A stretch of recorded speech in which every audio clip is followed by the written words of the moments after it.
অটল বিহাৰী বাজপেয়ী ডাঙৰীয়াৰ 100তম উপজা দিন।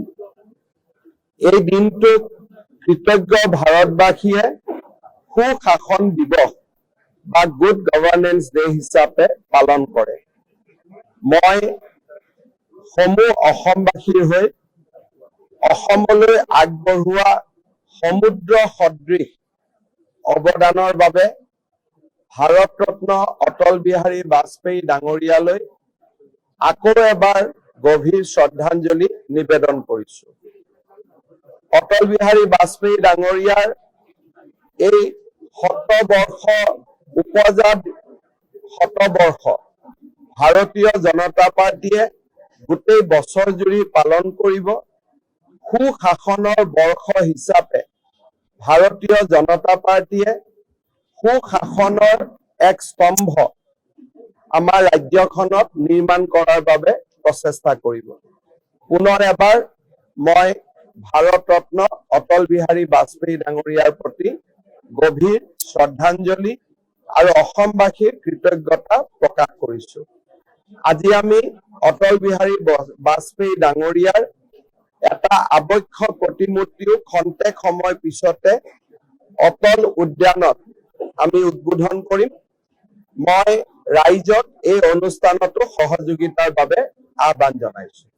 অটল বিহাৰী বাজপেয়ী ডাঙৰীয়াৰ 100তম উপজা দিন। এই দিনটোক কৃতজ্ঞ ভাৰতবাসীয়ে সুশাসন দিৱস বা গুড গভৰ্নেন্স ডে হিচাপে পালন কৰে। মই সমূহ অসমবাসীৰ হৈ অসমলৈ আগবঢ়োৱা সমুদ্ৰ সদৃশ অৱদানৰ বাবে ভাৰত ৰত্ন অটল বিহাৰী বাজপেয়ী ডাঙৰীয়ালৈ আকৌ এবাৰ গভীৰ শ্ৰদ্ধাঞ্জলি নিবেদন কৰিছো। অটল বিহাৰী বাজপেয়ী ডাঙৰীয়াৰ এই শতবৰ্ষ উপজা শতবৰ্ষ ভাৰতীয় জনতা পাৰ্টীয়ে গোটেই বছৰ জুৰি পালন কৰিব।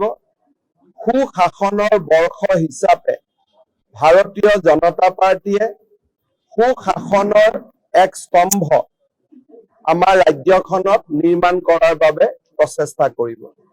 পুনৰ এবাৰ মই ভাৰত ৰত্ন অটল বিহাৰী বাজপেয়ী ডাঙৰীয়াৰ প্ৰতি গভীৰ শ্ৰদ্ধাঞ্জলি আৰু অসমবাসীৰ কৃতজ্ঞতা প্ৰকাশ কৰিছো।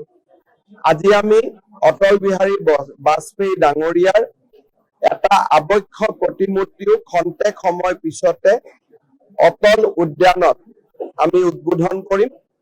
মই ৰাইজক এই অনুষ্ঠানতো সহযোগিতাৰ বাবে আহ্বান জনাইছো।